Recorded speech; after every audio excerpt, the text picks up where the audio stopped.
toward clinical access, clinical excellence in terms of minimal invasive surgery, leading to minimal wounds, minimal pain, less infections, and rapid recovery time. I would now like to invite Assistant Professor Dr. Gohar Latif for his presentation upon minimal access surgery.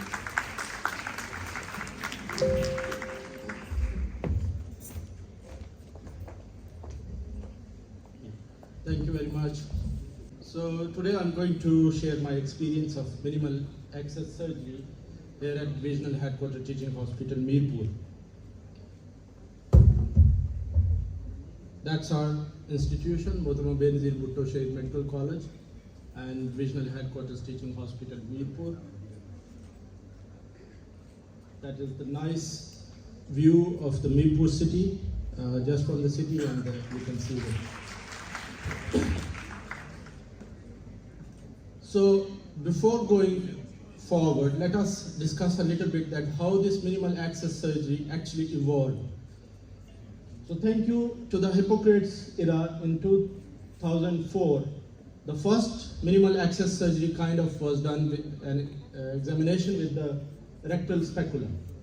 And after that in 1901, Von Ott, he did the first abdominal inspection using a speculum and candlelight. And in 1983, the first appendicectomy was performed by a gynecologist. She was a German gynecologist, Sem. And the first laparoscopic cholecystectomy, the credit goes to the Eric Muhe. But if you see the literature of the Americans, they always give this credit to Maurice Phillips, but the rest of the world gives this credit to Eric Muhe. And after that, the first hernia surgery was performed by Gare, and first hysterectomy by Reach. And in 1993, there was the next level of minimal access surgery, and the first robotic surgery was done by Don Stefanik. And in 2001, natural orifices transendoluminal surgery, and in 2005, SILS, single incision laparoscopic surgery in Izmir in Turkey. So what are the synonyms of minimal access surgery, how it is known in the rest of the world? So you see, it is also called as keyhole surgery. Some people call it buttonhole surgery. But these two are the quite layman terms. Then endoscopic surgery, laparoscopy, thoracoscopy, cystoscopy, and the most popular terms which are being used worldwide, these are the minimal invasive surgery and minimal access surgery. But I'm quite convinced that I always love to call it minimal access surgery because it's all about the access. It's all about the entry into the abdominal cavity or in any cavity. That is based on the minimum scarring, the keyhole openings, because whenever you have an access, so one is maximally invasive in the abdominal cavity. So the procedure is same whether it is laparoscopic or open. So the one which I always prefer to pronounce, that is minimal access surgery. And let's see what it is called in Pakistan. Well, in Pakistan, our patients generally pronounce it as laser wala operation ya camera wala operation. So these are the remarkable advantages of minimal access surgery, and you all are well aware of that. But I always give weightage to three of them. That is, of course, the least post-operative pain and earlier return to the normal life and the shorter hospital stay. And the rest of all, of course, are quite remarkable, but that might depend upon the expertise of the surgeon as well. So this is the classification of minimal access surgery according to the Society of American Gastrointestinal and Endoscopic Surgeons. So you see the level 1, this is diagnostic laparoscopy, laparoscopic cholecystectomy, and laparoscopic appendicectomy. While in laparoscopic, in level 2, all kinds of the hernias, TAP, and duodenal ulcer perforation repair, laparoscopic eyelid perforation, and all the ventral hernias, IPOM, TLH, cystectomies, and laparoscopic sterilization. And all these, there is a huge list of the procedures which falls in the level 2. And level 3 is laparoscopic Heller's cardiomyotomy, fundoplication, and all variants of the hemicolectomies like anterior resection, extralevator, abdominoperineal excisions, and bariatrics, the metabolic surgery. And the 4th level is radical gastrectomies, Whipple's procedures, and video-assisted thoracoscopies. So what we are trying to hit right now, or we are trying to incorporate in our practice, that is actually level 2 and level 3, which I am on that currently. So I'll be sharing that in my next slide. So how my journey starts actually, when I was resident at PIMS, my thesis was actually consisting of laparoscopy. And that included 250 250 patients. And what is the hallmark of the laparoscopic minimal access surgery? That is laparoscopic cholecystectomy. So the incidence of gallstone disease is quite high. It's 15 to 17% in America and Europe, and 80% of these patients, they are asymptomatic, but most often 1 to 2% of among these asymptomatic patients, they undergo laparoscopic cholecystectomy. So this always remains one of the most frequent procedures performed by the general surgeons, that is the laparoscopic cholecystectomy. And laparoscopic cholecystectomy has got the credit that this is the one which has actually popularized the laparoscopy worldwide. And likely, as in the rest of the world, this procedure has been done in Divisional Headquarter Teaching Hospital, Mirpur as well, and almost all of our surgeons are doing. So myself, after performing quite a huge number of laparoscopic cholecystectomies, that is not 100, not 200, but more than that. So dealing with all these laparoscopic cholecystectomies of all kind of varieties, if you see in the SARS classification, these are the easy cases, the cases with the more difficulty, and the one where you just consider the trial dissection. You just try it, and one may accomplish or may not. And of course, the Mohinian hump, that was one of my case reports while performing the laparoscopic cholecystectomy. I encountered this rare anatomical anomaly where, the right hepatic artery or common hepatic artery may come in your critical view of the safety in the callous triangle. And if the surgeon inadvertently injures this, or assuming it as cystic artery, and clips the right hepatic artery or common hepatic artery, and one may end up with the disastrous hemorrhage. And if someone clips this anomaly, then ultimately there will be hepatic ischemia and ultimately necrosis. So that is also one case on my credit. And here, this is a brief demo of the laparoscopic cholecystectomy, Mohinian's hump. You see, this one I have named as a dragon. This is basically the right hepatic artery. So, which was just encountered within the callous triangle, and it's a quite tangible situation where the surgeon must be very well aware of the astute knowledge of the anatomy. And I dealt with this case, and that is had to be published as a case report. Thank you. Next slide, please.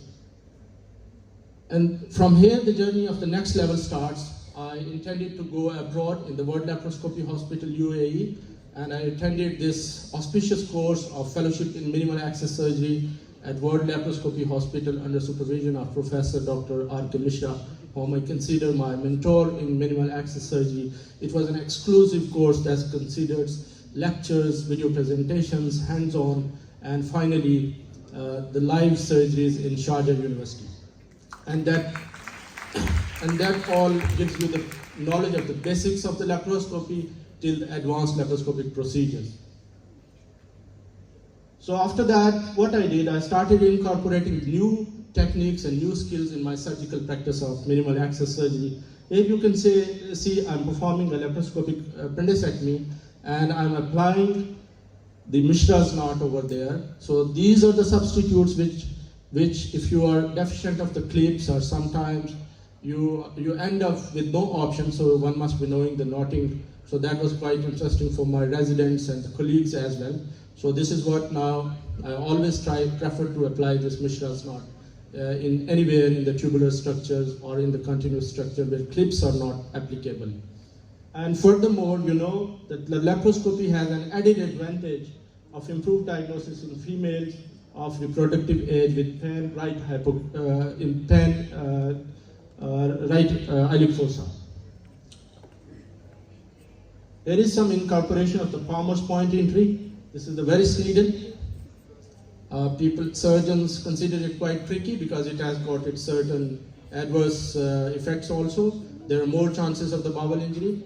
But in some cases, I will show you the next case where I use this. One must be very good in using this technique. Varus was basically a general physician. So you see how general physician and the gynecologists, they have been very kind in innovating new minimal access surgery techniques. And this is a case of laparoscopic repair of duodenal ulcer perforation. So you can see, this was a young boy, like 24 years old. He presented to our emergency, and it was an earlier presentation, and I decided to do this case laparoscopically. And here is the difference. You can see the nice, almost scarless surgery, which is going to disappear even after 6 months. And the other side is all the ugly scars and all these stents we are giving to the patients, and in case of the open surgery. And this was an excellent recovery. I just discharged that patient on 4th post-operative day. And in case of laparoscopic duodenal ulcer perforation, you can use a very simple surgeon's knot, or if there is tissue under tension, then one can go for the Temple square knot. That is quite nice, and it is a snuggling knot. And moreover, I always call the glue of the abdominal cavity, that is the peritoneum, that is the omentum. So one can tuck omentum over that. After that, this is a case of laparoscopic ovarian cystectomy. You see the young girl, unmarried, she's having a huge cyst, harboring a huge cyst in her tummy, and which was occupying the whole abdomen. So just see the consequences of an open surgery. So I decided to do it laparoscopically, and finally, you see that's the cyst, and this is the enucleation of that ovarian cyst from the cortex, and a nice, no scarring at all. The patient is happy, and here the varus needle, I used the varus needle because the cyst was almost occupying the whole abdomen of the patient. And laparoscopy has also very good benefit in the trauma. This is a case where I did laparoscopically a patient with a blunt trauma abdomen, and there was a 2 centimeter perforation of jejunum approximately 1 feet from duodenal junction. And the patient was discharged on 4th post-operative day. And you know, whenever we go for the exploratory laparotomy for trauma, that is almost included from xiphisternum to symphysis pubis. And here just primary port, and the rest of the 2 secondary ports I used, and the patient was discharged like on 3rd or 4th post-op day. And the hernia remains my special interest in minimal access surgery. So these are the 2 cases of the TAP, transabdominal pre-peritoneal hernia repair, which I did at Midlands Hospital. So I consider it that part of my journey from Divisional Headquarter Teaching Hospital, Mirpur, because my Leon is still here, and we were quite deficient with the certain facilities that I could not do this case here at DH to Mirpur. So what is the advantage apart from all that? You see this myopectineal orifice of Froschia, that tucking one single mesh, you can deal with all other second 2 hernias, whether it is direct or indirect, and femoral hernia as well. So sometimes if there are the chances of the weakening of these posterior abdominal walls, or there is some occult hernia, so by doing TAP, you can deal not only 1, but the 3 hernias as a whole. So this procedure is technically quite demanding. One should be very good in intracorporeal knotting, and of course the patient selection. So that's the ventral hernia. I'm doing it. This is intraperitoneal only mesh repair. Just yesterday a patient came to me, and when I offered him this kind of treatment, the patient was amazed that this can happen because scars are not acceptable in any case. So tucking these IPOM meshes in the anterior abdominal wall, also prevents the occurrence of the other hernias and also deals with the occult hernias. And this is the next step, bariatrics, metabolic or obesity surgery. I'm quite trained in it and I'm fond of it doing. So I have performed quite a few cases of sleeve gastrectomies under supervision. And that journey continues, and I went to the Northampton, England, and where I had an exposure of robotic colorectal and general surgery. And this is my last case, laparoscopic repair of filial perforation. This is a young boy, 18 years old young boy who presented in our ER. And finally, I decided to do it laparoscopically, and there is single layer primary repair laparoscopically, intracorporeal knotting, and there was an excellent recovery. You can see, if you can play the video please. So here is the intracorporeal knotting, just single layer. This is the next level of the scar of the minimal access surgery. You know, there is a scarless campaign all over the world. The robotics, magnetic assisted laparoscopic surgery, node seals, and total endoscopic thyroidectomy by vestibular approach, gasless laparoscopy, abdolift. These are the new concepts which are being practiced all over the world. And transatlantic minimal access surgery and virtual reality projection surgery, that's the hologram. So this is the next level we must look at, and people are practicing it all over the world. So what are the challenges? Of course, the training of the laparoscopic surgeons, that remains a main challenge.